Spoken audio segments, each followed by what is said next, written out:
Bonjour, bonjour. Je vous salue dans le précieux nom de notre Seigneur Sauveur, le Seigneur Jésus-Christ. Nous avons une très bonne nouvelle ce matin. Et cette nouvelle vient de la parole de Dieu dans Jean 6, 46 à 50. Je lis tout de suite la parole. Ce n'est pas que personne ait vu le Père, sinon celui qui vient de Dieu. Celui-là a vu le Père. En vérité, je vous le dis, celui qui croit en moi a la vie éternelle. Je suis le pain de vie. Vos pères ont mangé la manne dans le désert et ils sont morts. C'est ici le pain qui descend du ciel, afin que celui qui en mange ne meure point. Jésus est le pain qui est venu du ciel. Jésus est la volonté de Dieu, parce que c'est lui seul qui a vu le Père. Personne sur la terre ne connaît le Père si ce n'est Jésus. Lui seul. Tu vois, ça veut dire, en grosso modo, c'est lui le Père. Celui qui voit le Père est tout de suite transformé, on le sait. Mais Jésus dit que c'est lui qui a vu le Père. Donc, les paroles qu'il nous dit là viennent du Père.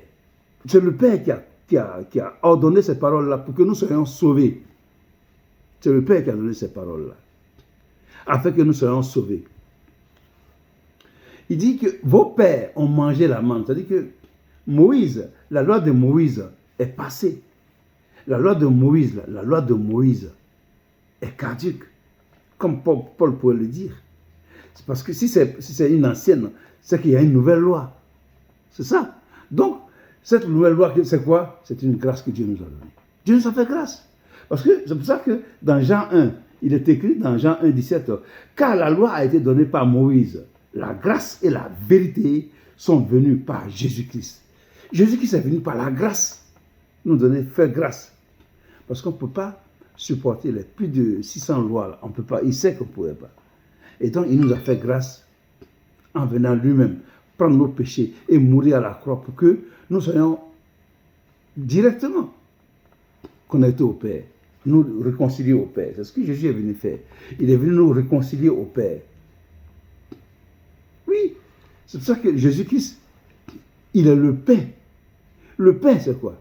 Dieu dit que l'homme ne vivra pas de pain seulement, mais de toute parole qui sort de la bouche de Dieu. C'est-à-dire que la parole de Dieu que tu lis au quotidien est le pain que tu manges, que tu nourris à ton âme. Et ce pain-là te donne la vie éternelle. Ce pain-là te donne la vie éternelle. Ce pain-là qui est la parole de Dieu, que tu crois et que tu mets en pratique, te mène tout droit à la vie éternelle. C'est pourquoi il faut lire sa parole. Il faut lire la Bible. La Bible, elle est faite pour lire. Elle est faite pour nous. Dieu nous a donné. C'est la volonté de Dieu pour nous. Il faut la lire pour comprendre la volonté de Dieu pour nous-mêmes. Donc, Jésus-Christ est venu pour nous donner la vie. Il est le pain de vie. C'est pour ça que chaque dimanche, à l'église, on le fait chaque dimanche, mais tu peux le faire à la maison, autant que tu peux, la Sainte Seine. Tu peux le prendre à la maison. Tu peux prendre avec ta femme et tes enfants, avec ton mari et tes enfants. Vous pouvez le prendre, la Sainte Seine. C'est-à-dire qu'en prenant la Sainte Seine, Jésus vient en toi. Jésus vient en toi. Jésus vient en toi. Le pain est le corps de Christ. Et le vin est son sang. C'est-à-dire que le pain et le corps, ça fait une personne. Donc, il vient en toi. Et parce qu'il vient en toi, il te permet d'aller de l'avant et de faire tout ce que le Père aime. Oui. Parce qu'il a dit, le Père m'aime, car je fais tout ce qui lui est agréable. Donc, toi aussi, c'est possible. Mais sans le Saint-Esprit, tu ne peux pas le faire. C'est pour ça qu'il faut que tu te baptises. Et après t'être baptisé, le Saint-Esprit viendra en toi pour t'aider à accomplir des merveilles dans ta vie, pour la gloire de son nom. Que Dieu te bénisse abondamment. Toi qui n'as pas encore pris la décision de donner ta vie à Jésus-Christ, ne traîne pas, car demain ne t'appartient pas. Tu ne sais pas qu'est-ce qui va venir demain. Tu ne sais pas. Tu ne sais pas. Aujourd'hui, là, tu as eu le souffle de vie de Dieu, tu marches, tu fais tes courses. Mais demain, tu ne connais pas. Aujourd'hui, si tu as donné la voix de Dieu, là, engage-toi à donner ta vie à Jésus-Christ pour que tu sois sauvé. On ne sait pas. Regarde tout ce qui se passe aujourd'hui dans le monde.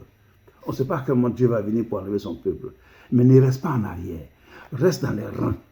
Quand Jésus vient, là, il t'enlève, il va avec toi. Tu vis au paradis. Ne souffre pas sur la terre ici. Et quand tu meurs, tu vas souffrir encore dans le feu. Non, ne fais pas ça.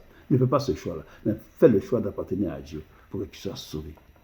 Que Dieu te bénisse. Au revoir. À demain.